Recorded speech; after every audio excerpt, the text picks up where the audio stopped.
It was an ordinary Monday morning when the tension in the classroom became palpable.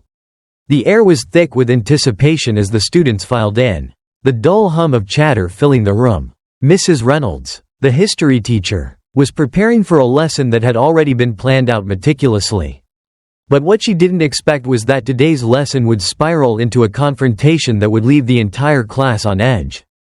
Kieran stood at the back of the room, his arms crossed, his eyes locked on Mrs. Reynolds as she began to explain the new assignment. The other students were mostly paying attention, but Kieran had been quiet for weeks, brooding in the corner, refusing to engage with anything the teacher said. Mrs. Reynolds noticed him, as she always did. She couldn't help but feel frustrated by his lack of participation. "Kieran," she called, her voice steady but firm. "I've noticed you haven't handed in your last 2 assignments. This class isn't a free ride. You know." Kieran looked up from his phone and met her gaze. He didn't say anything at first, but the air seemed to crackle between them. "Maybe I just don't find your lessons useful," he muttered under his breath. Enough for Mrs. Reynolds to hear. The comment hung in the air like a challenge. Mrs. Reynolds, trying to keep her composure, took a deep breath before responding. "That's a very bold statement. Kieran, history is the foundation of understanding the world around you. You can't just ignore it because it's inconvenient for you." The class grew silent as the exchange continued. The other students shifted uncomfortably, glancing from Kieran to their teacher, unsure if they should intervene or just let the drama unfold. Mrs. Reynolds stepped closer to Kieran's desk, her heels clicking sharply on the floor. "You think you know better?" she asked, a little too quickly, her patience starting to fray. "Do you think the world will just stop because you don't like the way things are taught?" Kieran stood up, his chair scraping loudly against the floor. "Maybe it should," he snapped back. "Maybe the whole system is messed up. And people like you are the reason why." Mrs. Reynolds' face flushed with anger. But she didn't back down. "You want to talk about the system? Fine, but when you're ready to actually contribute, instead of just sitting there and complaining, then we can have a real conversation." The tension was palpable, thick enough to suffocate anyone watching. Kieran was seething, and Mrs. Reynolds wasn't about to let him off the hook. The rest of the class was frozen, waiting for one of them to break. The classroom remained silent after Kieran's outburst. Mrs. Reynolds, though angry, had a fire in her eyes that no one could ignore. She stood there, her posture rigid, as Kieran slowly sat back down, still glaring at her. The tension in the air was so thick, it felt like it might explode at any moment. For a moment, neither spoke. The clock ticked loudly, its second hand ticking off every precious second that passed. The other students seemed to shrink into their seats, hoping the storm would pass without drawing them into it. But the standoff between teacher and student wasn't over. "Let me tell you something, Kieran." Mrs. Reynolds finally broke the silence, her voice even, though her tone was steely. "You think you know everything, don't you? You think you can just dismiss everything I teach and walk out of here without consequence?" Kieran smirked, his eyes narrowing. "I don't think I know everything, Mrs. Reynolds, but I do know that your way of teaching is outdated. You're just reading from the textbook. It's boring, and no one cares." Her face tightened. "What you call boring is real history, Kieran. It's what shaped the world we live in. Without understanding the past, how can we even begin to understand the present?" He scoffed. "Yeah, because memorizing dates and events is really going to help me get a job. How's that going to pay the bills?" The class held its breath. Mrs. Reynolds paused, her expression softening for a moment. She didn't want to admit it, but she understood where Kieran was coming from. The education system was often criticized for its lack of practical application. She could feel her anger dissipating just slightly, replaced by a sense of frustration. She knew she had to regain control before things escalated further. "Fine, Kieran, if that's how you feel, I challenge you to prove me wrong," she said, her voice calm now, but her eyes were sharp. "If you think your way is better, then show me. Write something, anything, that proves your point. Do it by the end of class, or you'll stay after school with me. No exceptions." The students in the room exchanged nervous glances. This was not part of the usual classroom dynamic. Everyone was used to Mrs. Reynolds being strict. But this felt different. It was as if they were witnessing a battle between two forces. Kieran, clearly annoyed by the challenge but not backing down, scoffed again. "Fine, I'll write something, but don't expect it to be pretty." Kieran turned to his notebook. flipping through the pages with an almost mechanical motion. The class waited, each person wondering what he would come up with. His eyes narrowed in concentration as he began writing furiously. Mrs. Reynolds stood at the front of the room, her arms crossed, watching him with a mixture of skepticism and curiosity. The challenge had been set. Kieran had always prided himself on his ability to think outside the box, to challenge authority, and to find flaws in what others saw as the right way. He had grown tired of the monotonous lessons and endless lectures, feeling that the education system was not preparing him for the real world. Kieran's pen scratched across the paper, faster and faster. His thoughts were racing as he tried to formulate a response that would shake the foundation of what Mrs. Reynolds had said.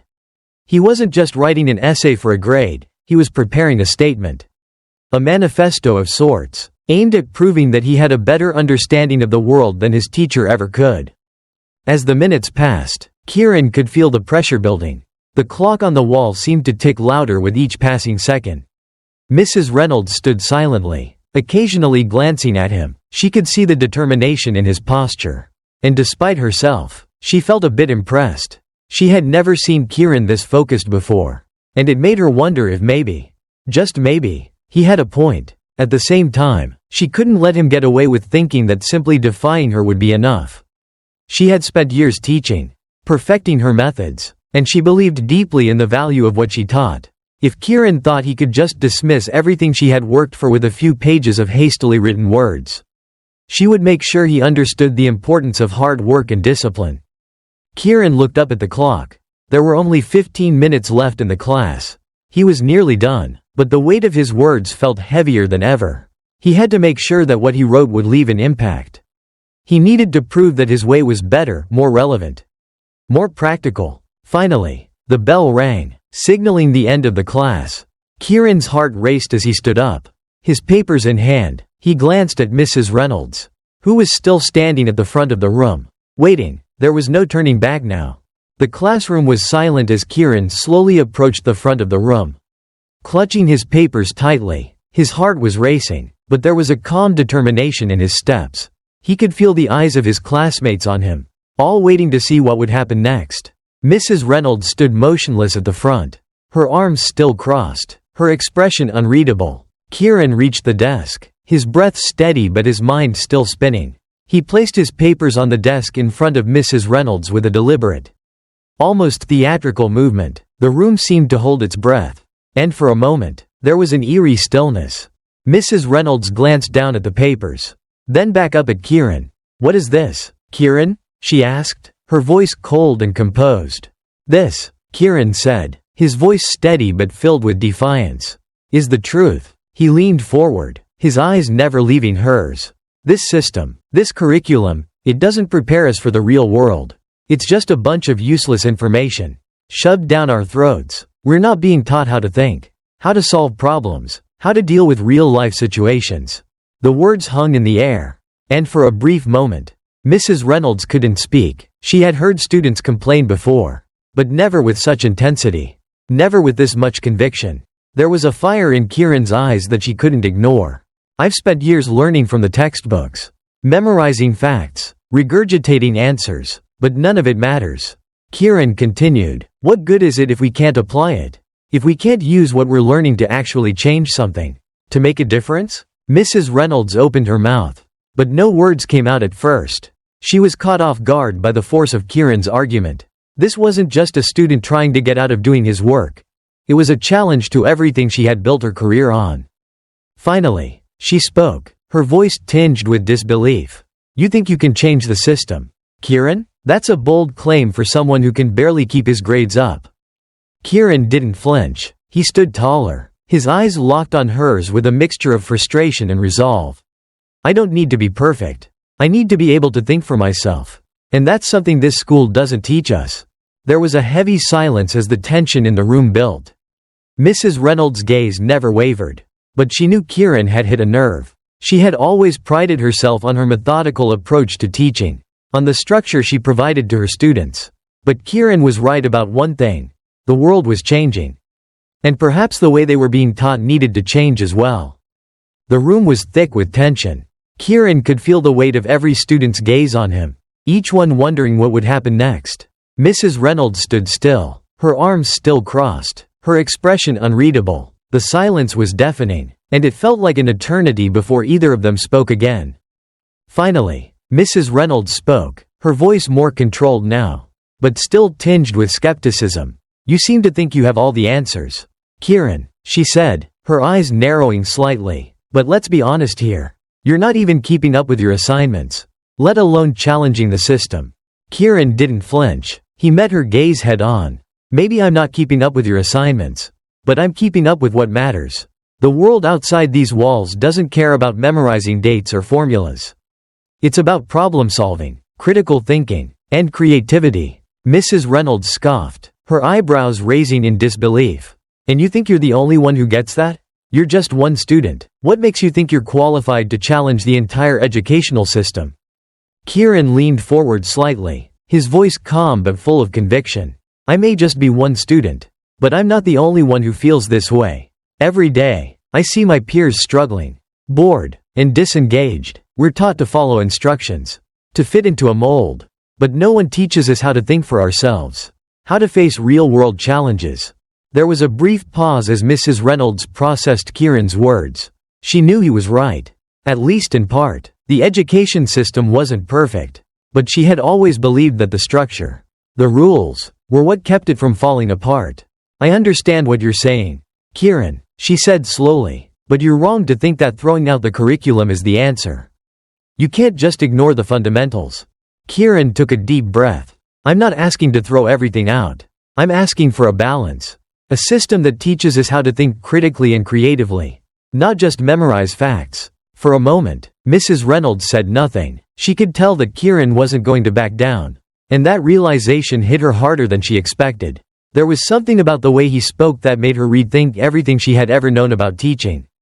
The classroom was quiet, and Kieran could sense that things had changed. Mrs. Reynolds, who had once been so steadfast in her methods, was now deep in thought. He knew this wasn't the end, but it was the beginning of something he hadn't anticipated. Mrs. Reynolds finally broke the silence. "I've been teaching for over 20 years, she said, her voice soft but carrying weight. "And in all that time, I've never questioned the system. I believed that following the rules was the way to succeed. But you've made me see that maybe that's not enough anymore." Kieran watched her carefully, his expression calm but his heart racing.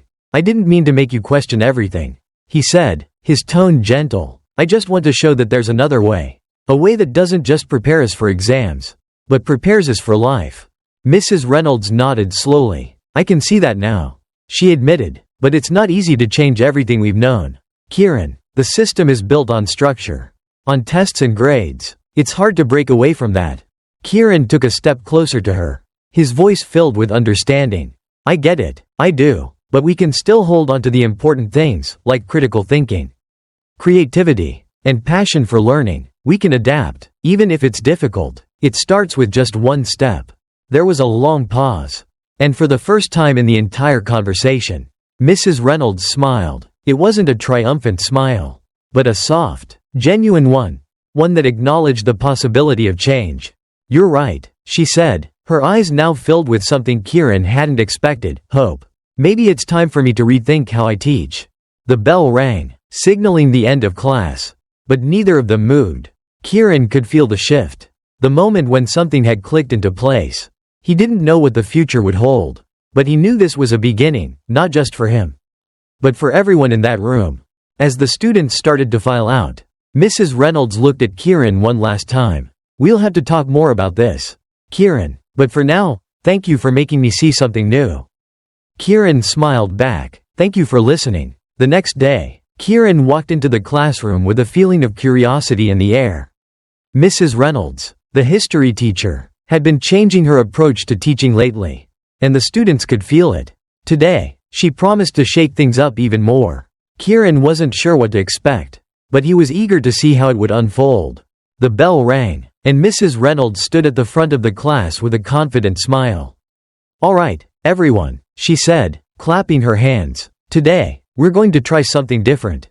Instead of focusing just on facts and dates, we're going to discuss a real historical event, and I want you to think critically about it. We're going to learn not just what happened, But why it happened and how it impacts us today. Kieran raised an eyebrow. Intrigued. This wasn't the usual, memorize this battle, or learn these names, type of history lesson. This felt like something deeper. Something that could challenge them in a new way.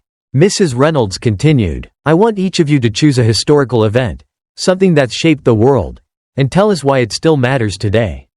You can choose anything: wars, revolutions, social movements, or even technological advancements, but I don't just want a summary. I want you to tell us why this event is still relevant. Why it's still important to our lives. Kieran exchanged glances with his classmates. It was clear this wasn't going to be an easy assignment. They weren't just going to regurgitate what they had read in the textbook, they had to understand the context, the long-term effects, and the ongoing relevance of history. After the initial shock wore off, Kieran's mind began to race. He thought about the topics he had always found fascinating, things like the Civil Rights Movement, World War II, or the fall of the Berlin Wall.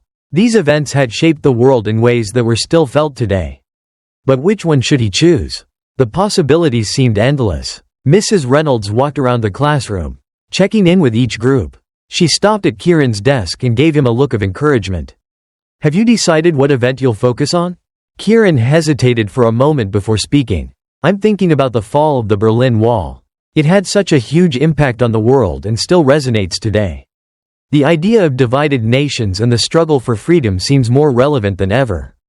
Mrs. Reynolds nodded approvingly. That's a great choice. The Berlin Wall is a powerful symbol of division and the triumph of freedom. It also gives us insight into the importance of diplomacy, the consequences of ideological divides, and the role of ordinary people in shaping history. As Kieran began to dive into his research, he felt a sense of purpose. This wasn't just another history lesson. This was about understanding the real human stories behind the events, and how those stories still impacted the world. Kieran was ready to dive deep and uncover the layers of history in a way he had never done before. As the days passed, the tension in Mrs. Reynolds' history class grew. Kieran and his classmates were diving deep into their chosen historical events, working hard to understand the complexities and the real-world implications of the past. Mrs. Reynolds seemed pleased with their progress, but Kieran knew something was about to change. One afternoon, as the class was finishing their discussions on the French Revolution, Mrs. Reynolds stood in front of the board, holding up a thick packet of papers. She cleared her throat, gaining everyone's attention. All right, everyone, we've been talking a lot about history, but now it's time for something a bit more challenging. Tomorrow, I want you to present your historical event in front of the class. But there's a catch. The room went silent. Everyone turned their attention to her, unsure of what was coming next. You're going to present as if you were living in the time period of your chosen event, she explained, a mischievous smile crossing her face. I want you to think like someone from that era. Speak like them, and understand their motivations. You won't just be explaining the facts, you'll be convincing your classmates why what happened was the right thing, or even why it was inevitable. Kieran's eyes widened. This was going to be much harder than he anticipated. Presenting as if he were a person from the past meant not just understanding historical facts, but truly stepping into the mindset of the people who lived through it. How could he convincingly argue that the fall of the Berlin Wall was inevitable? Or that the division of Germany was justified? Mrs. Reynolds continued, you'll have to think critically, argue with conviction, and really embrace the perspective of your chosen historical figure. This is not just about memorizing dates and events. This is about thinking like a historian. Kieran felt the pressure building. He'd never had to perform like this before. It wasn't just about the facts. It was about embodying the beliefs and attitudes of a different time.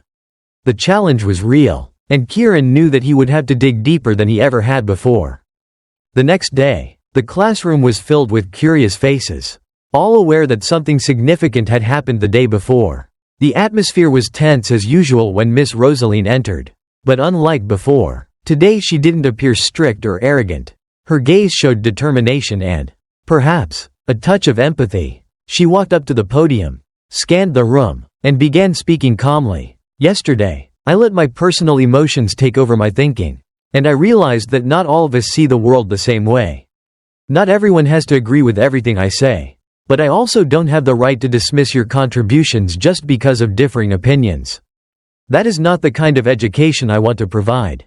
The class fell silent. No one spoke, and they all looked at her, as if waiting for her next words. With a noticeable shift in her tone, she continued, "But we cannot deny that Martin's questions touched on a larger issue. How can we understand history in its entirety without overlooking its darker sides? History isn't just about victories and heroes. It's also about mistakes, failures, and poor decisions. And most importantly, it's about how we learn from them." Martin sat there, a small smile forming on his face. He could feel the change in the way his teacher was now viewing the issue. And part of him felt pleased that he had helped make the classroom more expansive. "So, what will we do next?" another student asked. Breaking the silence, "We will continue learning, but I will encourage you to ask questions. Challenge what we know, and never stop thinking about how the past can affect the present." Miss Rosaline replied, her gaze fixed on Martin. "And Martin, I hope you will continue asking the questions I cannot answer immediately. That's how we will all grow." The classroom came alive with exchanges, ideas, and differing opinions. The tension that had once hung in the air had dissipated, and now everyone felt like part of a real discussion. Martin knew that his story wasn't just about challenging Miss Rosaline. More importantly, everyone in the class, both the teacher and the students, had learned a valuable lesson about mutual respect, the thirst for knowledge, and how learning from the past can shape a better future. And in the end, it was Martin, with what seemed like a simple question, who helped open a new chapter in the learning journey of the entire class.